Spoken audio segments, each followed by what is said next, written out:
ہمارے ایک دوست تھے، ان کی بیٹی کی شادی تھی، تو میں کبھی نہیں جاتا ایسے موقعوں پر اس قسم کی جگہ پر، لیکن اس نے میری اتنی منت کی کہ میں شرمندہ ہی ہو گیا. میں نے کہا اچھا بھائی میں آ جاؤں گا.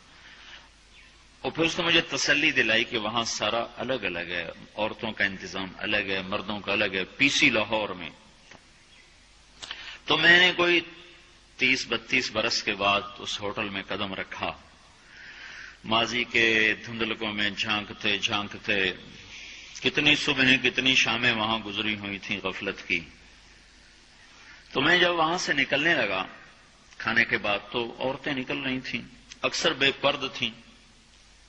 تو وہاں گیلری میں مجھے کسی نے روک لیا، وہ مجھ سے بات کرنے لگ گیا. میں کھڑا ہو گیا.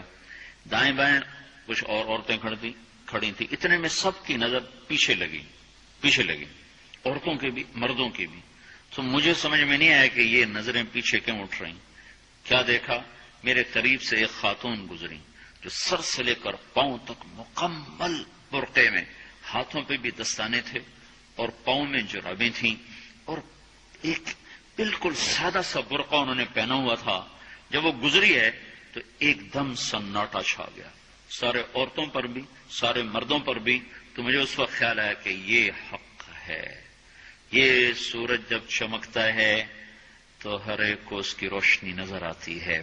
وہ عورت اتنے اعتماد سے گزری، ورنہ ایسے ماحول میں تو جنہوں نے پردے کیے ہوتے ہیں وہ پردے اتار دیتے، سر سے دوپٹے اتار دیتے.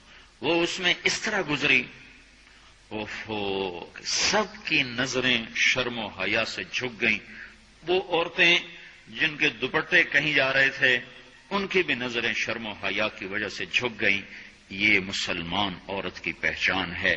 یہ فاطمہ کی بیٹی ہے، یہ خدیجہ کی بیٹی ہے. یہ مغرب کی ننگی بیٹی نہیں ہے کہ جہاں ماں بیٹی کا تصور ختم کر دیا گیا ہے. اب وہ گندگی ہماری طرف پھینکنا چاہتے ہیں، وہ ہمیں یہ گند چاٹنے پر لگانا چاہتے ہیں، اور ہم اللہ کی منت کر رہے ہیں یا اللہ تو اس نظام کو توڑ دے. ہماری تو بے بسی ہے.